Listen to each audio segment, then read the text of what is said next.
Hi, welcome to Coreo. In this episode of Daily Dose, we'll be solving an Accenture coding interview question. So this question has been asked in Accenture this month, so it is relatively a new question. So if you are preparing for Accenture coding interviews, kindly check out our playlist. It will be in the link in the description.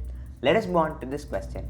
The name of the question is product smallest pair. So we are given this statement as the question. We'll read it off and then find the logic and then the coding part as usual. So let us move on to the passage.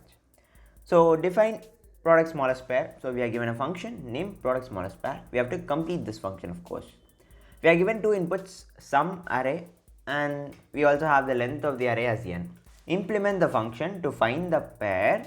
So we have to find this pair arr of j, arr of k. So both these elements belong to the array. Okay, where j is not equal to k. So which means we cannot take the same value once again, such that arr of j and arr of k are the least two elements of the array.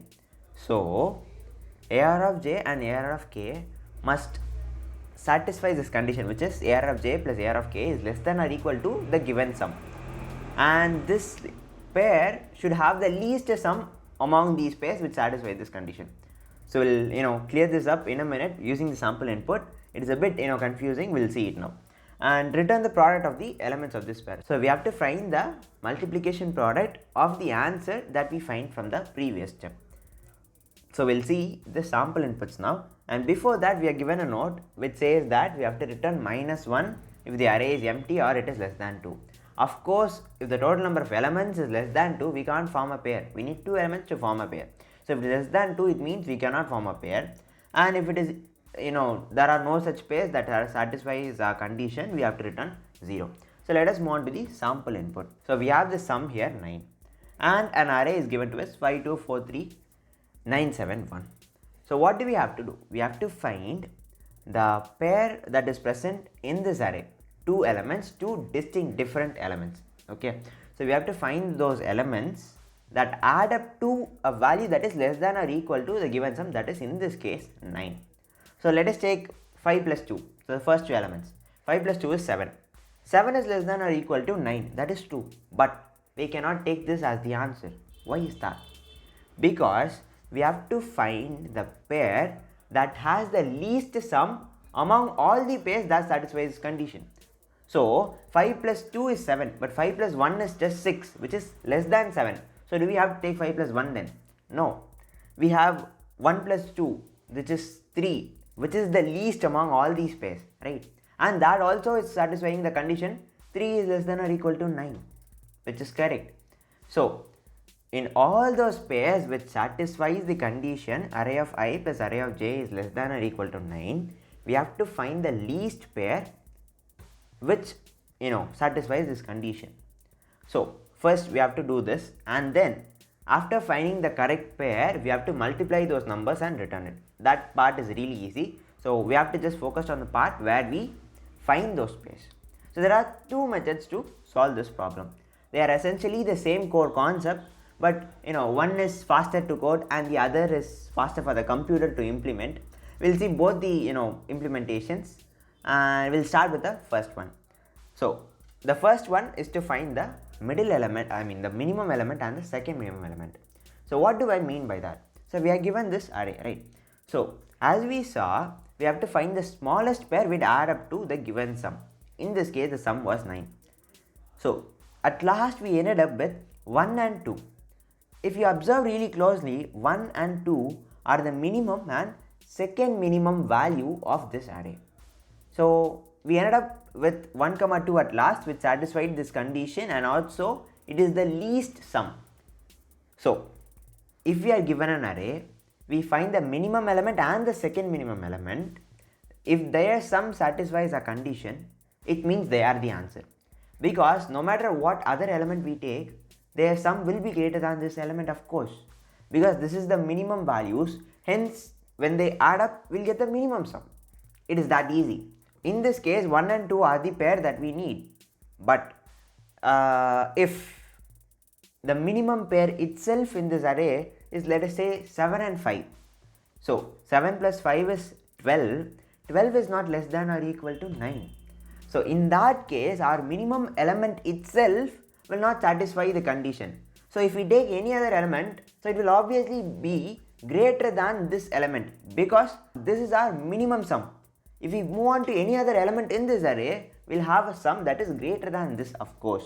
So 1, 2 is our minimum pair. If we take any other value like 1, 3, it would add up to 4, which is of course greater than 3, right? So that is not the least minimum pair, so we will not take that value.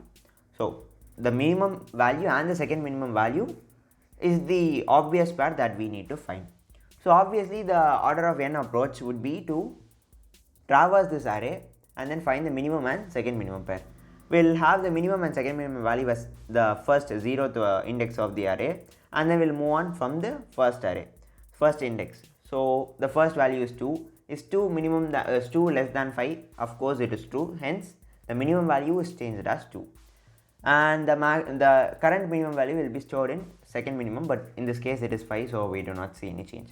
Let us move on to 4. Is 4 less than 2? False. But is 4 less than 5? That is the second minimum? Yes. And hence the second minimum is changed. So in this way we'll traverse the whole array as we know, the same process, and we'll find the minimum and second minimum using this same logic. So at last, when we reach the end of this array, we'll find the minimum as 1 and the second minimum as 2. So with this minimum and second minimum, we will add 1 plus 2 is 3, it is satisfying the condition, so we'll multiply them. 1 into 2 is 2, we are returning 2. So that will be the output. But as we saw, this approach is taking lots of lines of code, but we have a very short answer to this question. Sort the array. So we sort the array, the 0th index value and the first index value would have the minimum and second minimum value respectively, and hence with just a single line of code, sort function being called, we would have the value of minimum and second minimum in our hands. But if we use the other method, we would have to write the for loop which does the minimum and second minimum stuff. But obviously that is more efficient because that is order of n, and this is approximately order of n log n, I guess. So this is a much easier approach. Since we are not given any time complexity, we can obviously go with this approach too. So that is the logic that I am going to apply to solve this question. We'll now move to the compiler and code this logic. So we are given the main function and the product smallest pair function same as ever. We are given the inputs and the function call in the main function, and we have the smallest pair of function here. We are given some array and the size of the array as inputs. The first thing that we have to do is check whether the array is valid. So what do I mean by that is we have to check whether the size of the array is 0 or it is less than 2. In both the cases, we will not be able to find the pair, of course, because there are no elements to find the pair. Hence we will return -1 as given to us in the node. So if this condition is not satisfied, then it means it is a valid array. So we will find the value of it. So the first step, as we saw, is to sort this array. So ARR plus n. So we are using the default sort function because it is more efficient than bubble sort algorithm. So if you want, you could also replace that with bubble sort algorithm. So that is that. And then of course what we have to do is we have to check the condition. ARR of 0 plus ARR of 1 is less than or equal to sum. In this case it would be true, hence we will be returning ARR of 0 multiplied by ARR of 1. So product of smallest pair that we find. So what if the control of the program comes out of this if? So it means then this condition is not satisfied, that is our smallest pair itself is not satisfying this condition, that is it is not less than or equal to sum. So in that case, as we saw, no matter what are the element we choose, if 1, 2 is not satisfying the condition, it means not any other element would satisfy this condition because every other element is bigger than this. So if we add, we'll get a bigger number which will not of course satisfy this condition. All we have to do is we have to return 0 in that case because no such pairs exist. So that is our code and that is the end of this program.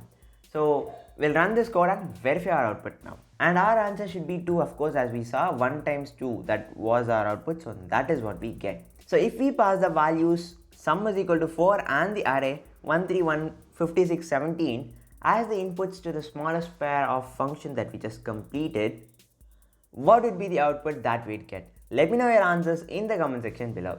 If you love this video, please drop a like and comment down below if you have any questions. And please don't forget to click the subscribe button. So we'll see you in the next episode of Daily Dose. Until then, bye bye.